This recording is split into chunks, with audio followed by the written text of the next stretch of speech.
The UFC has been getting lazy with their style of promoting. And it seems like every single fighter is promoted the same way these days, all but one, who is the only overly promoted fighter in the UFC. And I'm going to discuss the underpromoted fighters. I'm going to talk about the fighters that should be promoted differently and just in general more. Because again, we get a countdown episode. We have a crappy pre-fight press conference where reporters ask boring, dull questions that we already know the answers to. And Dana White shuts them down after 15 minutes. And I just think that the UFC is missing out on plenty of opportunities to grow the sport and to actually introduce new people to the sport by promoting fighters in a unique way. Okay? And I'll give you examples of what I'm talking about. The first underpromoted fighter, I'm going to have two of them up here actually, because this is an underpromoted fight. Leon Edwards and Belal Muhammad. These guys get clowned for being the most boring fighters in the UFC. Belal Muhammad is talked about as being the biggest decision merchant that there ever was. He never finishes anyone. He never TKOs anyone. He's boring. Same with Leon Edwards. Leon Edwards is a low output point style of fighter that doesn't really engage in fun scraps. And we all understand that. But hardcore fans are going to watch these guys fight, despite us clowning this style of fight. Hardcore fans are going to watch. But you're not going to see any casual fans tune in, and you're not going to get anyone interested in this fight that doesn't already consistently watch every single UFC card. So how do you get people interested in a fight like this between two fighters that are talked about as being boring? Well, if you're a fan of the sport that's sort of in tune with what's going on in every single UFC fight buildup, especially title fights, then you would know that these guys actually have beef. Leon Edwards constantly calls Belal Muhammad a weirdo and calls him a yapper because Belal is a bit of a shit talker. And Leon Edwards says that no one's interested in Belal and who really wants to see the guy fight? He doesn't finish anyone. He's not fun. He's not entertaining. Belal Muhammad is always calling out the irony in Leon Edwards saying that, because before Leon Edwards ever got a title fight himself, he was in the exact same position as Belal Muhammad. He was having boring fights. He was on a 10-fight win streak, but no one really cared to see him fight anyway, and he was pretty much irrelevant.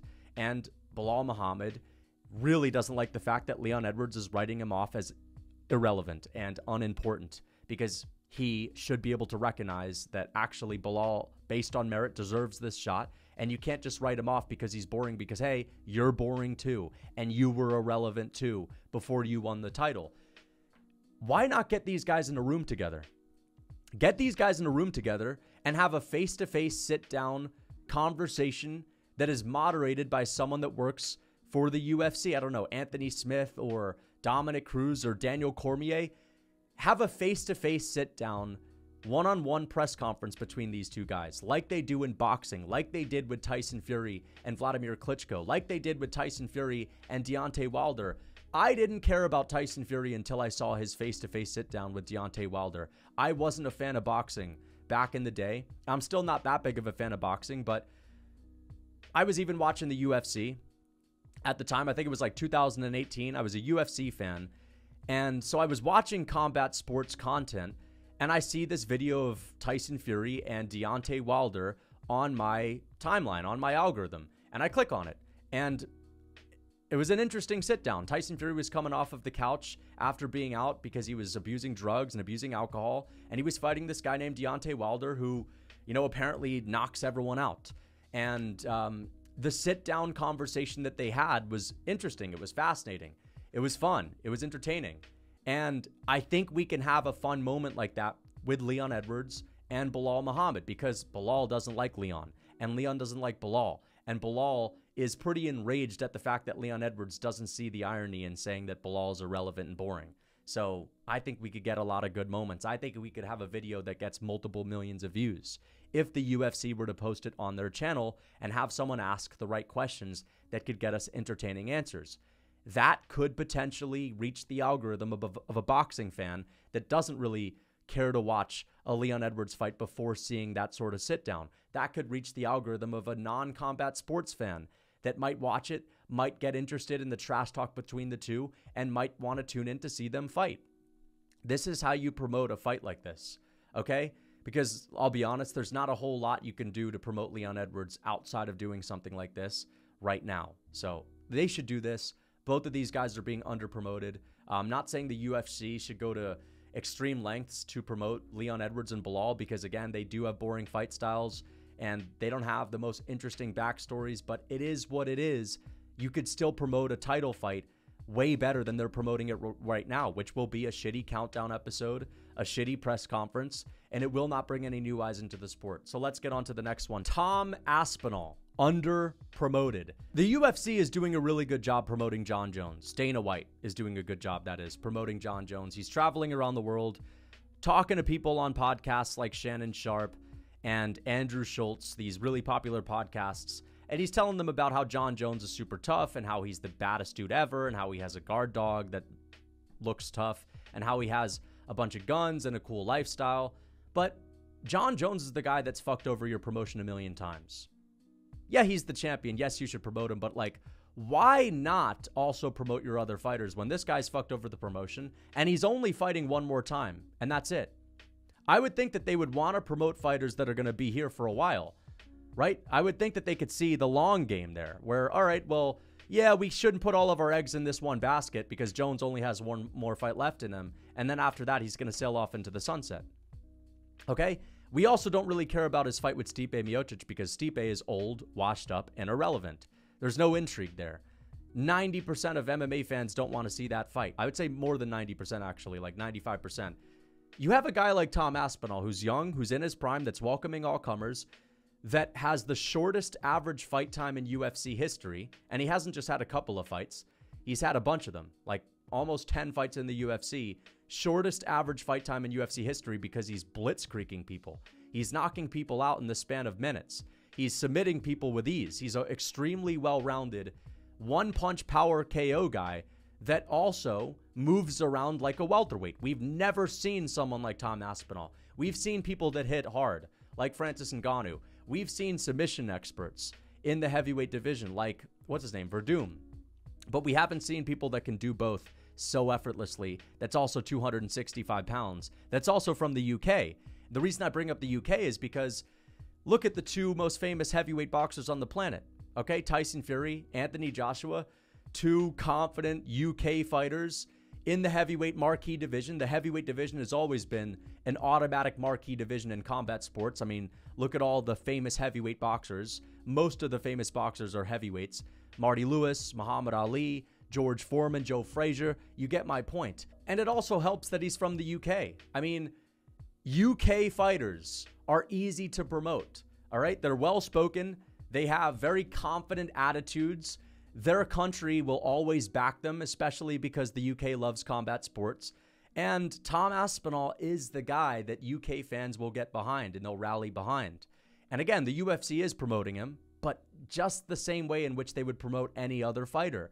Dana White should be screaming from the mountaintops about how impressive Tom Aspinall is. He should be screaming from the mountaintops about how this dude not only has a crazy submission game, not only can he knock people the fuck out with one punch, and he's been doing it over and over and over again, and nobody could last more than a minute in the cage with him. Like, he's a freak athlete, 265 pounds, moves around like a welterweight, but he's also in his prime. He's young, and he's got like 10 years ahead of him in this sport. Instead, we're putting all of our eggs in one basket with Jon Jones, and that's it. Like, Dana White should be flying around the world talking about how hard Tom Aspinall hits and how he's the most dangerous, well-rounded heavyweight we've ever seen. And it's rare in the heavyweight division, actually. I could see him saying this on a podcast. You know, it's rare for a heavyweight to be so well-rounded and have all the skills and be fast and nimble on their feet. But we actually have one. And he's not just fast and nimble on his feet and well-rounded, but he actually also has the one-shot KO power, and he's like knocking people dead. And this guy is like knocking out the biggest devastating knockout punchers we have in the UFC right now, like Sergey Pavlovich. Don't get me wrong, they will put out an embedded episode with Tom Aspinall's face on it. They will post his highlights when it's his fight week. But Dana White should be talking about him a lot, right? This is the heavyweight. This is the guy.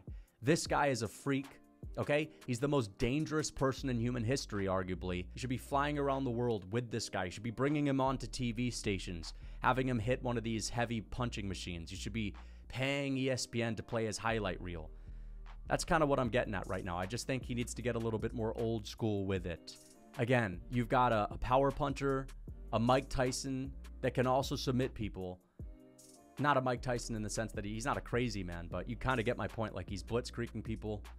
This is the guy that they should be promoting more than anyone else in the heavyweight division, more than Jon Jones right now, especially when Jon Jones is saying no to anyone that the fans are actually interested in seeing. Okay? Make a video about him on the YouTube channel for the UFC, entitle it "The Most Dangerous Man in Combat Sports History," right? Do something like that. And I guarantee you, if it's like a 10-minute simple video showing his highlights, showing how he trains, then I guarantee you that shit could get like 10 million plus views on YouTube, and it will reach people that aren't already massive fans of combat sports. On to the next one, Charles Oliveira. I still think the UFC is not doing enough with Charles Oliveira, and he doesn't have a lot of time left. Now, don't get me wrong, they do promote him on Embedded and Countdown episodes and press conferences like they normally do, and he has a bunch of great fights that promote themselves, highlight reel-worthy fights that the UFC will post. But what I'm talking about is a super high budget, not that high budget, but like a relatively high budget compared to documentary channels that make MMA content. I think the UFC can make the best documentary anyone's ever seen on Charles Oliveira. It could be an hour long. They can post it a month or two before he fights. And I believe that if they really pull out all the stops and they get interviews with his childhood friends or people that knew him back in the day, and they get, you know, all the fight footage that they could possibly need because they have the rights to it, and they have a sit-down interview with Charles, and you have him tell the story, and you have inspiring music in the background. If a regular MMA channel that puts a lot of effort into their video can have a couple people put together a really high-level Charles Oliveira documentary, the UFC's billion-dollar business can put together something that is 10 times better, 10 times more impressive. And what I'm saying is, I believe a video like this, a 1-hour Charles Oliveira documentary, a deep dive in on his career, a relatively high budget one compared to the other documentaries we see for Charles Oliveira on YouTube, where they can't even use fight footage because it's all copyrighted. That would be the difference between getting the video to hardcore fans or combat sports fans and getting them out to casual fans or people that do not watch MMA. There are people that do not watch MMA that have probably discovered Oliveira's story, but I think if the UFC on their YouTube channel were to put out a really interesting documentary about his whole life story, which is one of the most inspiring stories that we've ever heard about in combat sports, I think that shit could get like 50 million views. Very simple, but hey, if they're putting out a countdown episode and they're compiling fight footage into that, and they're doing a little interview, put a little bit more effort into one documentary. I know it'll take some time, but they've got 1 million people working for the UFC behind the scenes. They've got a great team for their social media page. I'm sure they could figure it out. Jiri Prochazka may be one of the most entertaining fighters the world has ever seen, and that's not a stretch. He's the most entertaining fighter in the UFC, pound for pound. Every single one of his fights is chaos. He is known for having the best fight of all time against Glover Teixeira, and all of his fights he's received a Fight of the Night bonus in. So not only does Jiri Prochazka have a wild man style in his fights, he's always going for a finish, and that's not an exaggeration. This guy will always go for a finish, and he's looking to knock people the fuck out as well. It's the most entertaining you could possibly be. He also has one of the most interesting lifestyles. This guy lives in the woods. He is meditating for like 5 days in a dark cabin. He's spiritual. He's religious. He's like a hyper-masculine figure in today's day and age, living in the woods, carving his own path in life. Combat sports athlete, right? He can be an inspiration to millions. You could have like a really solid movie on Jiri Prochazka that could be made by the UFC's social media team. Get a couple of guys with cameras, send him out to the woods in the Czech Republic, film Jiri Prochazka doing his thing, put some eerie music in the background, put some inspiring music in the background at the end of it. I'm telling you, the UFC should be promoting this guy as the most intense and entertaining and violent fighter that they've ever had, that's also living this simple and humble lifestyle as some sort of a monk, like an ancient monk in the modern world. And he's spiritual as well. He has this spiritual battle with Alex Pereira, and some people think he's kidding around with it. He's not fucking joking around about the spiritual battle with Alex Pereira. He's becoming a Christian too.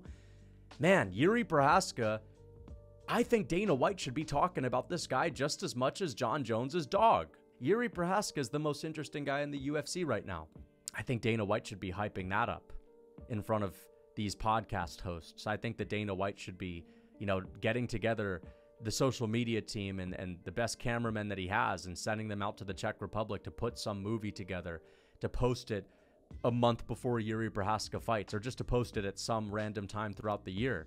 And I think that this guy could go viral. I honestly do. There's a million viral videos on YouTube of like special athletes or interesting people. And I think Jiri Prochazka, Charles Oliveira as well, they could be in some of those viral videos. And I'm talking about like 50 million, 100 million views. That's what I'm talking about. If the UFC were to post a really well put together film on Jiri, that's what they need to do. And also Alex Pereira, another really inspiring story, a really inspiring background with a great fight style, with like a legendary left hook. No one can understand how this guy packs so much power in that one punch, right? And he also, like Jiri Prochazka, is a character in his own right. I mean, Alex is like the stone-faced guy, even though we're starting to see him more unembedded, and he seems like he's pretty lighthearted, and there's a lot of wholesome moments with him and Glover Teixeira and him and his sons that sort of humanize him a little bit more. But in general, he's like a terrifying-looking guy with a terrifying style, and he has one of the most interesting storylines that has to do with a rivalry with Adesanya. I mean, think about that video of Adesanya calling out Alex Pereira a few years ago and calling Pereira a bum at a bar. Some guy drinking at a bar that'll never be anyone, that just has that one line on their side that they can say, which is, I beat that guy one time. The UFC should sort of lean into that a little bit more, and they should sort of hype up the fact that this guy's done so much in such a short amount of time. You know what I mean? Like, this guy's taken the UFC by storm, and in the matter of a few years, he's not only proven Adesanya dead wrong. I don't think that they should totally shit on Adesanya for that, because he's also a guy that they want to promote, but they should sort of poke fun at him a little bit and say, oh, well, I guess he was wrong, and post that footage of him talking about Alex. That's entertaining. That will go viral. That will hype up Alex Pereira's fights. And he's one of the best combat sports athletes ever. I mean, yes, they will post some footage of him and his glory kickboxing fights on the countdown episodes, but I think that Dana White, again, it goes back to the promoter. Dana White's the guy that's flying around the world on all these podcasts talking about fighters, but he only seems to be talking about one guy. Dana White should be talking about how they have the best combat sports athlete ever. This guy was not just a kickboxing champion. He was a 6-time kickboxing champion in multiple weight classes. And in the matter of a couple of years, he's done the same thing in MMA, where it's even harder to do with a lack of experience. And he's not like a spring chicken. Alex is in his late 30s, and he's proven Adesanya wrong, and he came to the UFC to kind of show him up. I mean, this guy should be talked about more by Dana. And again, it's like they do promote these guys, but it's the same style of promotion for everyone. They should have an Alex Pereira documentary about him, you know, dropping out of school and working in a tire shop and becoming an alcoholic and then shaking off his addiction and putting himself on the right path and coming to the UFC and dominating in the span of a couple of years and becoming one of the greatest combat sports athletes ever. They should make a movie about him too. Not everyone needs a movie. I know I've said this guy should have a movie, this guy should have a movie. Only a few fighters should have a movie. But, you know, of course, I'm going to bring up the big three: Pereira, Jiri, and Charles. So, yeah, I think that the UFC needs to get a little bit more old school with this. Again, we talked about Tom Aspinall and how Dana White should be hyping up how much of a freak athlete this guy is at the heavyweight division. Well, they should be talking about Alex Pereira's left hook and how, like, his left hook is scary. Like, it's just terrifying. And say whatever you need to say to hype up the non-combat sports fans. So, yeah, I think Alex Pereira, like Jiri Prochazka, should also be promoted a little bit more. Okay, again, these guys are promoted more than the average UFC fighter, 100%. But again, it's like, it's becoming stale. We're not seeing anything really unique, right? We're not seeing Dana White get super hyped up about these guys. So let me know what you guys think in the comments. Who, in your opinion, should be promoted more than they are? And maybe I missed out on some people. I'm sure there's a lot of people that I missed out on. But other than that, let me know what you think in the comments. And let me know if you have any other ideas on how the UFC should promote these guys. Until next time.